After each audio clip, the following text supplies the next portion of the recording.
So today I'm going to be sharing 5 foods that I ate almost every single day and lost 60 pounds in 8 months. So if you're someone who has been struggling with their weight, especially if you're already plant-based, or perhaps you're even new to being plant-based, then this video is going to be for you. All right, so let's just jump into things. And I gotta say, it's actually been a minute since I've done a video like this, but it's been a while since I talked about the top foods that really helped me along my weight loss journey. And just considering I have a lot of new followers since maybe the last time I did a video like this, I thought it was time to either throw it out there as a refresher in case you have been struggling to lose weight, or if you're new here and you really don't know much about my own health and weight loss journey. So with that being said, let's get into these foods. So the first number one food that I ate almost every single day without fail were potatoes. Now, a lot of people have mixed feelings about potatoes, especially if you're coming from the standard American diet or maybe a low carb way of eating.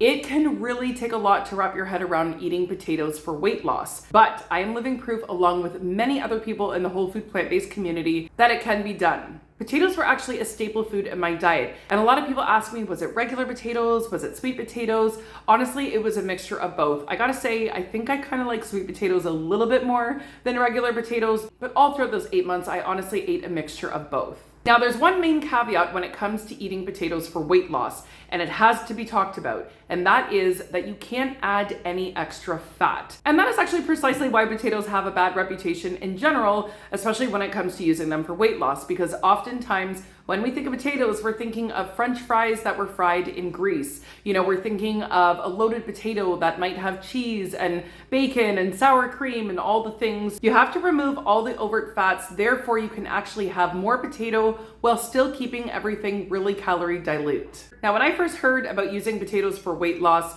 oftentimes I heard a lot of people say that they would just eat a potato just the way it is, like literally bake a potato or throw it in the Instant Pot and eat it just like that with nothing on it. In fact, a lot of people even bring them as a snack, like in their purse, just a plain old potato, nothing on it, and that's it. Now, in fairness, I gotta say that I have actually done that as well, but when I started using them for weight loss for myself, I was kind of determined to figure out a way to eat them in a very enjoyable way that tasted like a real dinner to me, but without using all the fat. So I personally came up with a lot of delicious recipes that I ate on repeat, that had a lot of flavor, even though I had removed all the fat from it. And when I tell you I wanted for nothing, it is no exaggeration. So much so that I ended up writing a whole entire ebook that is just for potatoes. It's called Spud Skinny. There's 35 all potato recipes with 0 overt fats included at all in any of the recipes. And I gotta say, every single recipe in this book came from my kitchen, came from my heart.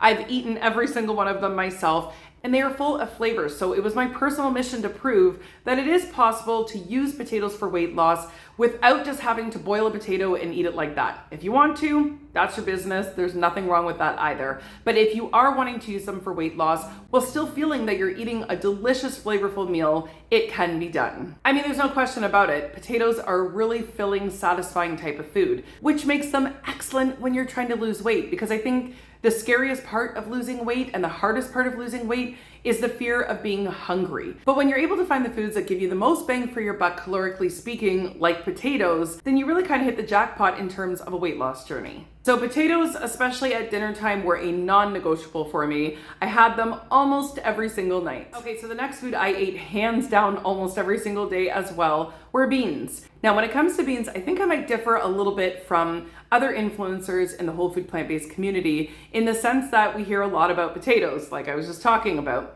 And while they did serve a place in my weight loss journey, and I still eat them all the time, I gotta say, I think that I'm more of a bean queen than a potato queen. And the more research I do on the benefits of beans, even to this day, the more I'm convinced that they are something that everybody should be eating every single day. Beans are the underrated magic tool when it comes to weight loss, and let me explain why. There's something special about beans in the way that not only do they fill you up immediately in the same sense that potatoes do, but they also keep you full. And I'm gonna argue that they keep you even fuller than potatoes do. And because they have this effect in being able to help regulate our blood sugars, there's something about them that also make you feel very stable throughout the day. Like you don't have those highs and lows that we sometimes get with, sugar crashes and stuff like that. When I'm consuming beans every single day, I find my mood is so much more stable. I don't really get that 3 o'clock afternoon slump. There is something amazing about beans, and there are many reasons why they are a blue zones food and why they are considered a longevity food in many places around the world. So for me, when I was losing the weight, I actually had beans every day for breakfast. I figured out a way to have them every single day up until now. Like this morning, I ate them exactly like how I'm gonna explain for my breakfast this morning. And that is that I ended up creating these high fiber, high protein shakes using beans. Now, if you're a follower of mine, this is not new. But if you're new to my channel, you might be scratching your head right now being like, ugh, beans in a shake, it sounds kind of, not the greatest. And I don't blame you, but I need you to trust me here. You cannot taste them. And when you pair them with other delicious ingredients like I've done, I figured out a way to make them not only, acceptable, but actually desirable. Like they are delicious in the sense of like dessert-like delicious. So the awesome thing too is when you're really trying to lower your fat, you're getting rid of all those oils, you're really, watching your nuts and seeds and avocado intake. The nice thing about beans is that they have this really creamy, rich, filling effect in a similar way that fat does. So when you actually use them in your shakes, they give the same consistency like avocado would or like nuts or seeds would without all the extra fat. So it ends up making a delicious, thick, filling breakfast that you will be craving every single day. One of my shakes alone have 25 to 30 grams of fiber in that shake alone. And that's already hitting basically the daily requirement for the entire day. Forget all the other food that I'm eating throughout the day. That's gonna, jack my fiber intake up to like 60, 70, 80 grams of fiber a day, I'm sure I'm getting. And that's just normal for me. I swear that by having beans every day in my diet in the form of those shakes, which was literally the easiest way to get them in. However, you don't need to do the shakes. You can literally eat them if you wanted to. I did about a half of a cup to 1 cup of beans every single day in those shakes, just depending on how hungry I am. So you could eat them as is if you don't want to do the shakes. For me personally though, I just found it was the easiest and most delicious way to get them in. And there was no complaints from me or my kids when it came to these shakes. So with that being said, I have also written now 2 books about these shakes because the first one you guys just love so much. So I went ahead and recently released my second one. So both are called Shake Off the Weight. Second one is Shake Off the Weight Again. So between those 2 books alone, there's over 50 different delicious high fiber, high protein shakes. Again, I drink these shakes every single day and I still do to this day. It's usually what my go-to breakfast is. All right, so before we jump into that third food, which was also a major contributor of my weight loss, you don't want to miss that one. Right now, I'm running an incredible sale on all of my weight loss recipe ebooks, and that is that all of my books for the next 48 hours only are on sale at 70% off. This is a crazy, crazy savings. And yes, that does include the 3 books I just showed you, Spud Skinny, Shake Off the Weight, Shake Off the Weight Again. They're all on sale along with my other weight loss recipe ebooks that also include full-on recipes using absolutely no overt fats at all. And I gotta say that that's what I think separates my recipes apart from a lot of the other amazing vegan recipes out there, is that I use 0 overt fats. So I'm not using oil, avocados, nuts, seeds, even tofu in a lot of the recipes. I don't use it because for me, it wasn't until I really lowered that fat, like really lowered the fat down, that I finally saw any weight loss at all. That's not to demonize some of those foods. I think they all, can serve a place in a healthy plant-based diet. Avocados, for example, I love them. But by having avocado toast every day, I just wasn't seeing the scale budge. I just wasn't seeing it budge. It really wasn't until I lowered the overt fats out of my diet that the weight literally started to melt off of me. I mean, I've been in the plant-based community for a long time, so I know Dr. John McDougall, RIP, I know he's been saying forever, since the beginning of time, that the fat you eat is the fat that you wear. And, it never really rang completely true for me until I actually did it. And I was like, oh, now I get it. Now I get what he was saying. So all the recipes in these ebooks are the exact foods that I was eating to help me get the weight off. And I knew that all of my followers were gonna wanna know what I did if it worked. So I wrote down the recipes that I was consuming the most and put them into these ebooks. So this is my Fall in Love with Fiber sale because fall is my absolute favorite time of year. We have all the holidays coming around the corner. There is no better time than to end the year off with a bang and to get on track eating healthy, delicious, low-fat, plant-based meals. A lot of you guys are really disappointed when you miss my flash sales. I get emails, I get comments So please try to take advantage of these sales while they are running. I can't run them that cheap forever, so it will only be running for the next 48 hours. So if you want to take advantage of checking out those ebooks, getting yourself back on track if perhaps you've fallen off, then I will have the link to that 70% off sale in my description box below or my comment section. And if I could recommend any of them, it would definitely be Spud Skinny or either of the Shake Off the Weight books or both. Those recipes will blow your mind. So anyways, if you stick to the end of this video with me, there is going to be a crazy bonus surprise waiting. So let's get into the next food and I'll see you at the end of the video. All right, so the next non-negotiable food that I ate almost every single day alongside those potatoes and beans were non-starchy veggies. Now, I cannot stress the importance of this. There are only 100 calories in 1 pound of non-starchy veggies.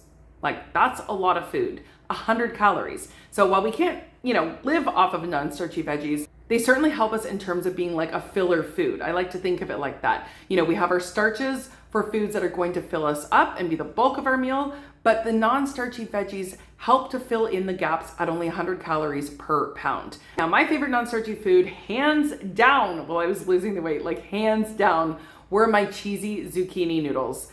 Oh my gosh, I ate these like they were going out of style. And come to think of it, I actually haven't had them in a long time, and I think I'm gonna put them on my grocery list this week because I absolutely devoured these. The nice thing about zucchini is that when you spiralize them especially and just pan fry them in a little bit of water, you don't miss the oil at all. Like, there are definitely some foods that you're gonna kind of feel the difference when you don't use oil, but zucchini is not one of them. So I would just spiralize them into zucchini noodles. Then I would make my delicious spicy cheese sauce, which by the way, all these recipes are in those books that I was just talking about.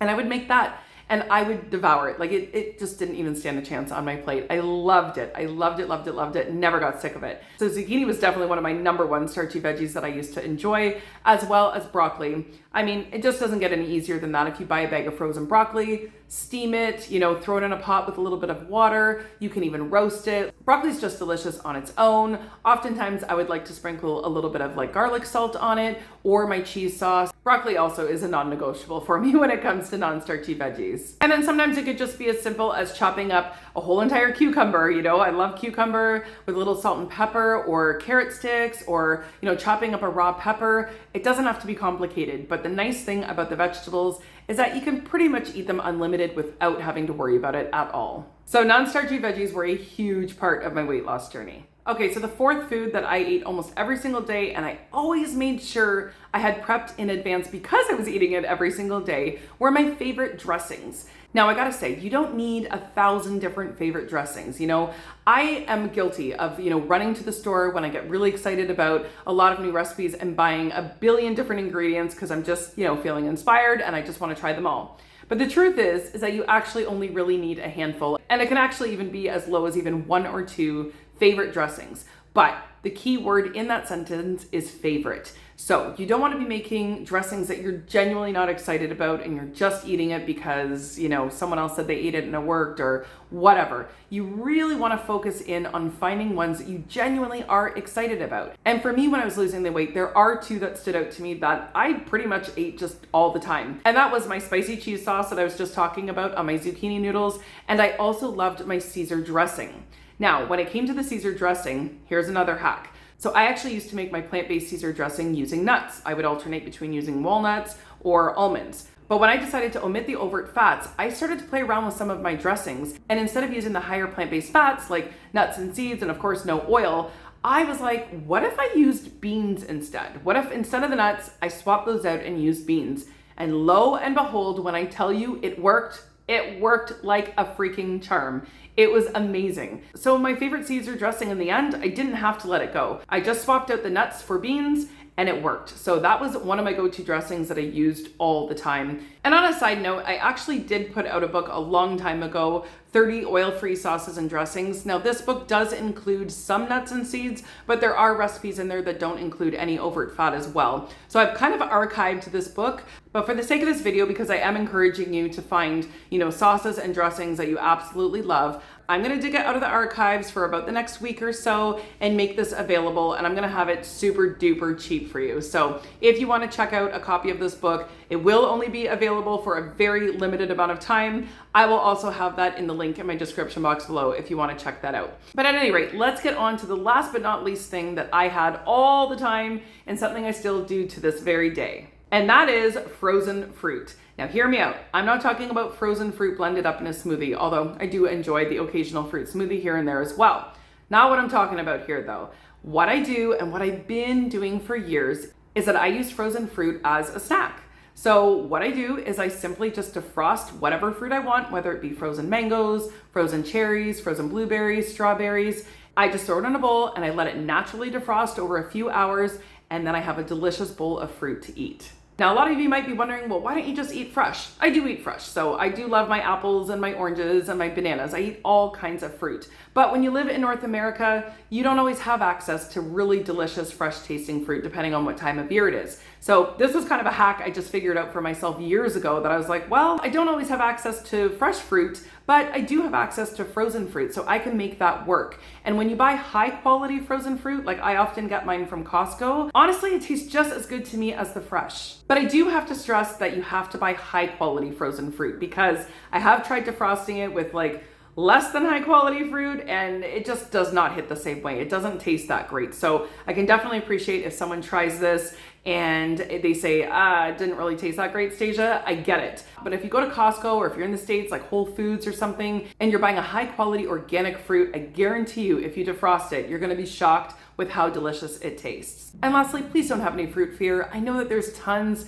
of misinformation out there, but I can guarantee if we just think about it logically for 2 seconds, none of us are sitting in the position that we are or were, being overweight and unhealthy because we were eating too much fruit. Like, it's just not going to be the reason. And we all know that. So thinking a little bit critically about this, we can probably all agree that fruit wasn't the reason that put us in these positions in the first place. And it's not going to be the reason that prevents us from getting the weight off. I ate a ton of fruit while losing the weight. Actually, I used fruit as my secret weapon. When I was craving something sweet, when I was craving a snack, I ate a ton of fruit, like by the bowls. So please don't have any fruit fear, because I'm living proof that you can eat a ton of it and it actually helped my weight loss. It did not hurt it. All right, guys, so those were the 5 foods that I was eating almost every single day, losing 60 pounds in about 8 months. And when I say every single day, I was eating them literally almost every single day. So if you're finding that you're feeling a little stuck, or you're in just kind of like a rut, not really knowing what to eat, my recommendation, based on my own personal experience, is to really check out those fats in your diet, because I've been plant-based forever and I always thought, if something's good for me, like nuts and seeds and avocado, which they are good for us health-wise, it doesn't mean that they're necessarily good for us weight loss wise. So even if it is just a temporary thing to reduce or omit them altogether, just watch and see what happens. So I would say give it a shot. Feel it out. Everybody's different. Listen to your body, but give it a shot. And if that sounds like you and you're wanting a ton of recipes to help you do that, again, these are the exact recipes I was eating, so I'm confident that they work. Don't forget to check out that awesome sale. 70% off absolutely everything, but only for the next 48 hours only. Again, you can find that link in the description box below or the comment section. And if you've made it to the end of this video, congratulations, because it's a little bit of a longer one, but as promised, the first 5 people that go down and click the link to that 70% off sale will be getting my 5-book bundle for free. It means you're gonna be getting all 5 books for free. That's a huge giveaway. Like, I normally don't do it that big, but we're gonna go big today, and I hope that these books land in the hands of someone who's really feeling motivated to take their health and weight loss seriously and to feel like they're in control again. So go now. All 5 books will be yours for free. So please let me know in the comments if you're one of the lucky winners. This is one of the biggest giveaways I've actually ever done. So please let me know. I'd love to know who my winners are. At any rate, if you're new to my channel and you're interested in more oil-free, whole food, plant-based recipes, you're gonna wanna hit the subscribe button, because I show a ton of what I'm eating myself and what you can be eating too. So be sure to hit that subscribe button on the way out. And as for everyone else, thanks so much for watching, everyone, and we'll see you guys in the next one.